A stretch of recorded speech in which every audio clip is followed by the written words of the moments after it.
तो अगर मैं आपको ऐसा बोलूं कि एक ऐसा तरीका है कि जब भी आप आपके रिज्यूमे में एक पॉइंट ऐड करते हैं एंड इंटरव्यूज में आंसर देते हैं, अगर आप उस तरीके को यूज करके आंसर देंगे तो आपका पॉजिटिव रिस्पांस रेट रिक्रूटर से आपका रिज्यूमे पिक हो जाए इंटरव्यू के लिए, एंड इंटरव्यू में हायरिंग मैनेजर का आपकी तरफ का नजरिया कंप्लीटली चेंज हो सकता है। आपके रिज्यूमे पिक होने शुरू हो जाएंगे जब रिक्रूटर्स आपके रिज्यूमे को देखते हैं। तो आपको कैसा लगेगा? मजा आएगा? आज उसी मजा आने वाली चीज़ के बारे में बात कर रहा हूँ, which is the star method. Star method resumes में और आंसर करने के लिए जब यूज़ किया जाता है तो बहुत ज़्यादा इसका एक्स्ट्रा फ़ायदा होता है, बिकॉज स्टार मेथड से किए गए आंसर्स एंड स्टार मेथड से लिखे गए पॉइंट्स आपके रिज्यूमे में दो तीन चीज़ें कंफर्म कर देते हैं। सामने वाले को बताते हैं कि आपको प्रॉब्लम सॉल्विंग की एबिलिटी बहुत अच्छी है आपकी, वो बताते हैं कि आप एक बिजनेस के लिए एक्चुअल रिजल्ट्स जनरेट कर सकते हैं, एंड उसके अलावा आपका कम्युनिकेशन कैसा है वो भी बहुत क्लियरली स्टेट करते हैं। एंड आपको एक एडिशनल बोनस अगर लेना है तो आपको वो एक डिटेल ओरिएंटेड पर्सन की तरह भी डिपिक्ट कर सकते हैं, जो कि बहुत सारी जॉब्स में आपको पता ही है बहुत इंपॉर्टेंट होगा। तो चलिए देखते हैं स्टार मेथड। इसके पहले आप लाइक बटन दबा सकते हैं, कुछ और क्वेश्चंस होंगे उनको नीचे कमेंट में छोड़ सकते हैं। सब्सक्राइब नहीं है सब्सक्राइब कर लीजिए। बात करते हैं स्टार मेथड की। S is situation, T is task, A is action and R is result. तो सिचुएशन, टास्क, एक्शन, रिजल्ट। क्या सिचुएशन थी आपकी कंपनी की, आपके टीम की, जिसके बेस पे वो प्रोजेक्ट या वो आपकी टास्क इनिशिएट की गई? टास्क क्या मिला आपको? मिला, आपने खुद बनाया, वो पॉइंट आ गया। उस पर क्या एक्शन लिया आपने, एंड उससे नेट रिजल्ट्स क्या डिराइव हुए? नेट रिजल्ट्स बिजनेस रिजल्ट्स हो सकते हैं या मेन KPIs हो सकते हैं। कुछ रोल्स होते हैं जो डायरेक्टली रेवेन्यू को इम्पैक्ट नहीं करते बट और चीज़ों को इम्पैक्ट कर सकते हैं। मैं एक एग्जांपल आपको दूंगा, उसमें आप समझ ही जाएंगे मैं किस चीज़ की बात कर रहा हूँ, तो वो भी चलेंगे। द होल पॉइंट इज कि एक बिजनेस या एक प्रोसेस या जो भी वो एक्शन था हमने जो लिया, उसका रिजल्ट क्या है, क्या उसको मेजर किया गया या नहीं किया गया। इसका मैं आपको एग्जाम्पल देता हूँ। तो पहला एग्जाम्पल लेते हैं, लेट्स से एक सेल्स का रोल है। अब सेल्स के रोल में आप जब अपने रिज्यूमे में पॉइंट लिखेंगे तो आप ऐसा नहीं लिख सकते कि increase the sales for my company, right? वो ठीक है, it's like straight forward, but it's not the best thing that you can do. तो उसको कैसे इंप्रूव कर सकते हैं पॉइंट को? तो सेल्स में कुछ आप ऐसा कर सकते हैं, वहां पे आप ऐसा लिखेंगे कि implemented a new targeted marketing strategy as well as a new CRM implementation, जिससे क्वार्टरली रेवेन्यू 50% से बढ़ गए। अब यहाँ पे आपने दो तीन चीज़ें एक ही सेंटेंस में कह दी हैं।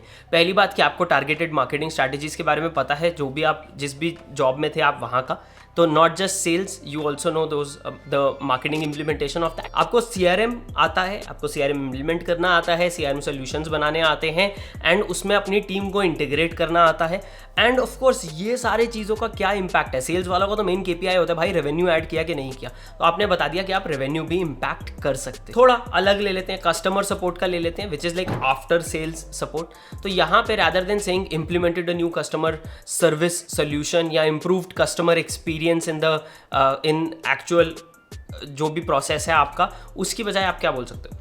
उसमें आप कुछ ऐसा बोल सकते हो, led a project to implement a new ticketing system and trained a customer support staff of 10 to improve customer satisfaction by 20% and improve first response rate by 40%। अभी कस्टमर सर्विस वालों को क्या इंपॉर्टेंट होता है? फर्स्ट रिस्पॉन्स रेट कैसा है, कितना जल्दी कस्टमर को रिस्पॉन्स जा रहा है, एंड फर्स्ट लेवल पे टिकट्स क्लियर हो रही हैं नहीं हो रही हैं या एस्केलेट हो रही हैं, वो पॉइंट आ गया। उसके अलावा customer satisfaction, CSAT, customer satisfaction score important होता है बहुत ज़्यादा, वो बढ़ा या नहीं बढ़ा। तो इसमें आपने बोल दिया कि एक पहली बात आपको टिकटिंग सिस्टम इम्प्रूव करना आता है, आपको लोगों को ट्रेन करना आता है, आपने डायरेक्ट इम्पैक्ट लाके दिया है मेन KPIs में। अब ये पॉइंट को जब इंटरव्यू में कोई उठाएगा, ये तो आपके रिज्यूमे के लिए हो गया, जब इंटरव्यू में कोई उठाएगा तब आप वहाँ पे बता सकते हो कि XYZ सिचुएशन थी कंपनी की, वहाँ पे फिर टास्क ये हमने चूज़ किया कि एक काम करते हैं, एक नया टिकटिंग सिस्टम इंप्लीमेंट करते हैं। उस पर क्या एक्शन लिया गया, हमने वो टिकटिंग सिस्टम कैसे इंप्लीमेंट किया,